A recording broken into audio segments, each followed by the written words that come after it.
show you all how easy it is to make homemade chicken nuggets. These homemade chicken nuggets right here are absolutely amazing. They're so delicious, they're juicy in the inside, crispy on the outside, so much flavor, doesn't require a lot of ingredients, and if you make them Gina Young style, your taste buds are gonna be turned out.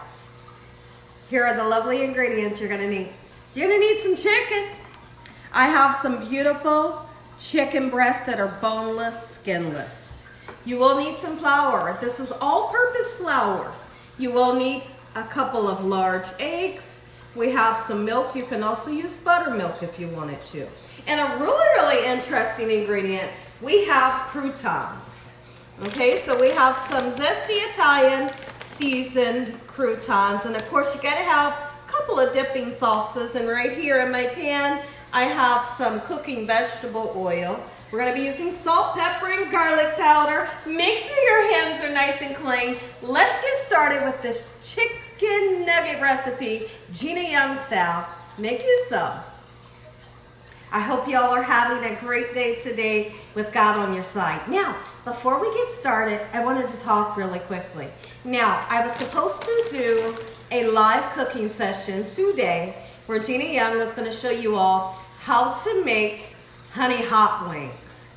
I canceled the live cooking session, but no worries if you went out to purchase your ingredients, because I still will be showing you all how to make the honey hot wings, but not live, but it will be in a video form. Okay, so you will see that video today.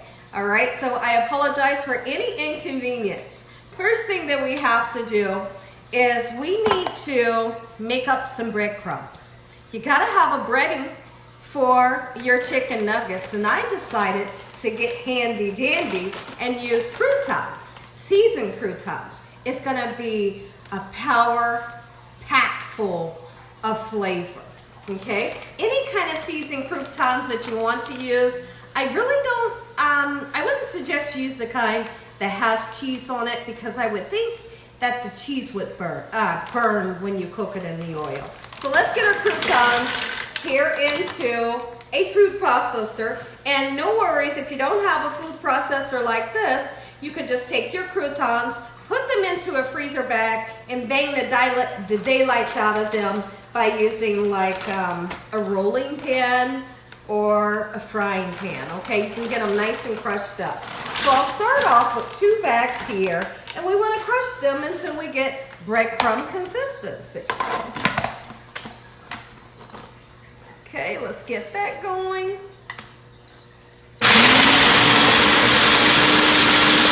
Let's take a look at the breadcrumbs and the crouton crumbs, and we have breadcrumb consistency. So I'll just set that aside for the time being. And you know, I was really wondering what this would taste like using a boneless, skinless chicken thigh. And one day I'm definitely gonna try it. I'm gonna try it. All right, so now I have my beautiful breast here that I have washed off using lemon juice, salt, and cold water, and then we've pat them dry.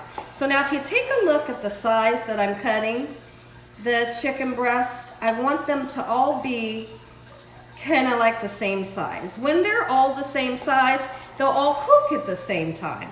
Okay, you see that? Not too big and then not too thin. This one's a little bit big, so I'm gonna cut a little bit off of it like that. All right, so I'm gonna continue to cut these down just like so. Each one may not be the same shape, but it's okay. I don't want you to freak out about that. I'm gonna continue to cut these down just like so in this manner, and when I come back, we're gonna get these nice and seasoned.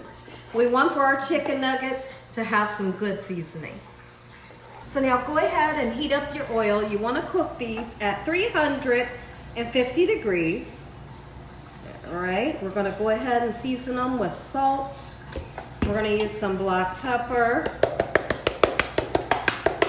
Looks like I need to get some more pepper. And we're gonna put some garlic powder on just like so. That's gonna give us great flavor.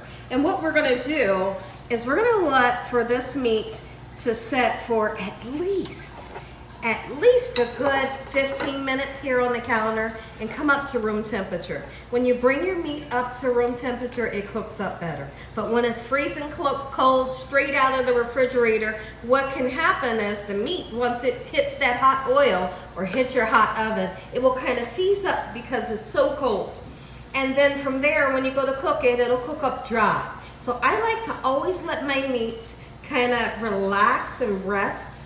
Let the spices marinate, and while that's happening, let it sit on the counter for 15 to 20 minutes. Bring it up to room temperature and it'll always cook up good for you. I'm gonna wash my hands and my cutting board and I'll be right back. How many of you all love chicken nuggets like we do here at the Young's house? Here at the Young's house, we absolutely love chicken nuggets. But when we go to our local restaurant that's nearby that sells chicken nuggets, not all the time do you get them nice and fresh. And it's like the worst, right? When you think of chicken nuggets, you think of a nice crispy chicken nugget, crispy on the outside, juicy in the inside, dip in that baby and it tastes good. It's nice and hot. Well, lately when we go to our favorite restaurant, we go to order them and they're flabby. They don't have the crisp that you think of when you think, you know, chicken nuggets, and a lot of times they're cold like they were cooked hours ago. But no worries, guess why? Because Gina Young is here to save the day. I'm going to show you how to make homemade chicken nuggets Gina Young style. When you make them at home, you don't have to worry about, are they going to be hot?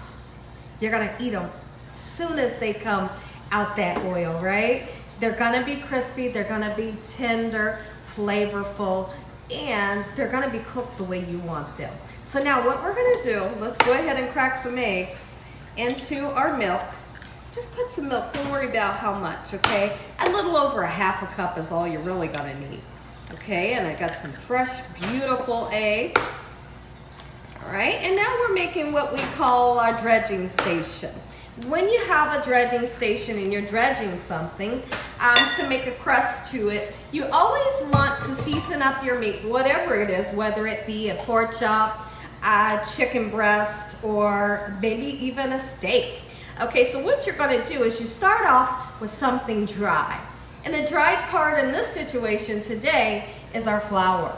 So we're going to take our seasoned chicken breast, put them right here into the flour, and then into the eggs and milk, and then we're going to coat it in the breading, which is our ground up croutons. So that's how this is going to work. Let's take the time to really blend in our eggs with our milk, just like so, making sure that the eggs are well incorporated, and then we're going to get started dredging. It's going to be time to rock and roll. We're going to get these babies down into the oil, and what's great about making these at home, they don't take hardly no time to cook.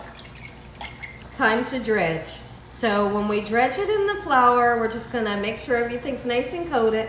Give it a nice shake, just like so, into the egg and milk, right? And then into your breadcrumbs. Okay, if you feel the need to pat it into the chicken, do that, and then you put it, you know, aside. So we're going to do all of these just like so. This recipe, it's so easy. You really can't mess it up. And like I said, I would love to try this recipe one day, and I'm going to. I'm trying it with chicken thighs to see what I think about it. I can't wait to do it. I'll definitely do it on camera so you all can see. Okay, I'm going to continue to doing this just like so until I get each and every one nice and coated in our beautiful coating, and then they go directly into the oil. And I'm going to show you how I like to lower them into the oil so that you don't burn yourself. Lately, I've been getting a lot of messages of people telling me, Gina, I'm afraid to cook with oil because when I do, I burn myself. Okay, so I just want to show you how I like to lower my chicken into the oil without splattering myself. One thing that you want to do is you want to make sure that you don't throw it in and then, you know, jump that way, thinking that you're not going to get burnt, because every time you'll get burnt, even if you back that way. Never throw the food into. So here's what I'm going to do. This is how I put mine in. I just take it, I lower it, and then I let go. Okay? I'll do that again. I put it in, I lower it, and then I let go. There's no splattering. Or you could use, this is called a spider. You could use something like this, put a couple of pieces on, just like so in this manner, and you lower it, okay? And then just let go. One thing that I don't want you all to do is go bothering this. Don't bother it right now, because we work so hard to develop a beautiful crust onto it. We don't want to take a spatula, a spoon, or a fork or anything and disturb the hard crust that's beginning to develop right now. So if you mess with it right now, all of the crust will fall off. Wait until it begins to get a little bit golden brown, and then you can go in and kind of use the spatula and move it around. Okay, you don't want to overcrowd your pan. If you overcrowd your pan, your nuggets will stick together. Okay, so we have our nuggets, and you see we got a great boil going on in the pan, and no worries. You're going to cook this until your internal thermometer reads 165 degrees, and you all know what a golden brown chicken nugget looks like. That's the color that you will see. So now let me show you what we're going to put our nuggets on when they're done. I have just a cookie sheet, and I have a cooling rack. This cooling rack will allow air to circulate around the nugget and will also allow oil to drain onto my cookie sheet so that it's not setting in any oil getting soggy. Okay, so let's cook these babies, get nice, beautiful, and golden brown. When I come back, we're gonna take a look at them, see how beautiful they look. We're gonna take a temperature, and then let's also talk about, I'll be right back into the camera. I have some sweet and sour sauce. You can purchase them in your local market. And then I also have some cheese sauce. Cheese sauce is amazing for nuggets. Some of you might like ranch. I'd love to know, what kind of dipping sauce do you like to have for your nuggets? So if you like honey mustard, just go out and get you some honey mustard. This recipe is easy peasy. Gina is going to prove to you how delicious they are when we take that first bite. I'm hoping y'all can see, I hope you have a good picture here. Let's pick a few up. It's developed a beautiful golden brown crust. Look at that. Yep, that's what I'm looking for. But I do want it to be a bit darker. All right, more darker, a little bit more crunchy. We know it has that flavor because we decided to season them with salt, pepper, and garlic powder. Okay, so we're just gonna sit here and be patient. And I decided, why not? Let's go ahead and make some French fries. So that's what I have going behind me. Take a look at it, everybody. They don't call me Chicken Nugget Gina for nothing. They don't take one more look. Listen here, everybody. If you all enjoyed this here video, give me a thumbs up. If you haven't subscribed, what are you waiting on? Tell your family and friends and everyone you know, tell the whole world what Gina is doing in this kitchen on a daily basis. Heavenly Father, thank you for your mercy. Thank you for this meal and the roof over our head. In Jesus Christ's name we pray. Amen. Amen. Once again. Oh, it's hot. My goodness, it's hot. Amen. Once again, take a quick bite. God bless. Good night.